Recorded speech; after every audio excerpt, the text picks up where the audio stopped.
Le 31 mars, le groupe Bolloré, leader de la logistique intégrée en Afrique, a annoncé avoir cédé à l'Italo-Suisse Mediterranean Shipping Company, MSC, 100% de ses actifs en Afrique. Si la cessation des actifs est validée par les parties restantes, 4 filiales du groupe Bolloré au Cameroun tomberont dans l'escarcelle MSC. Il s'agit de Camrail, le concessionnaire de chemin de fer dans le pays, Kribi Containers Terminal et le français CMA-CGM pour gérer la concession du terminal à conteneurs du port en eau profonde de Kribi, la société d'exploitation des packs à bois du Cameroun et du logisticien Bolloré Transport et Logistique Cameroun.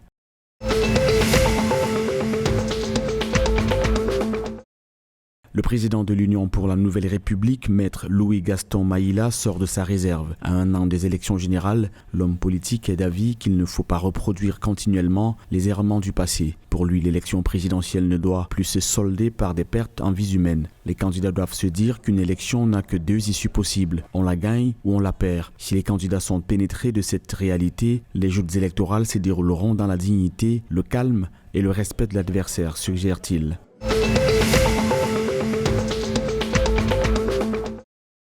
Le colonel Assimi Goïta, chef de l'État malien, a reçu en audience une délégation tchadienne conduite par Mounira Sabala, la ministre du Développement touristique et de l'artisanat de la République du Tchad. La délégation tchadienne était porteuse du message de soutien du président tchadien Mahamat Idriss Déby Itno à son homologue Assimi Goïta. Le peuple tchadien sera toujours aux côtés du peuple malien, tout comme celui-ci nous a toujours montré son attention et sa fraternité, a déclaré la ministre à sa sortie d'audience.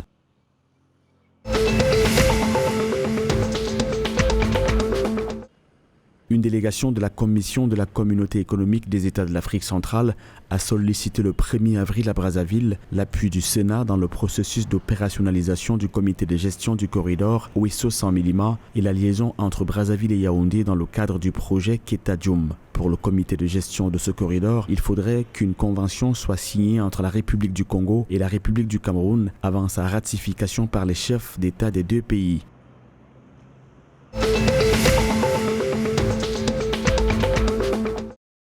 Le président de la République, Félix Antoine Tshisekedi, qui tient au respect strict des clauses de la convention de collaboration conclue en 2018, amendée et consolidée le 11 décembre en vue de la matérialisation du projet du port en eau profonde de Banana, est intervenu au Conseil de ministres du vendredi 1er avril 2022. À la suite du rapport des séances de travail, des responsables ont été chargés de tout mettre en œuvre pour respecter les engagements mutuels conclus. Ceci porte sur 3 actions prioritaires à poser à très court terme, telles que la fixation des échéanciers des paiements pour les opérations d'expropriation des riverains présents sur le site de Banana.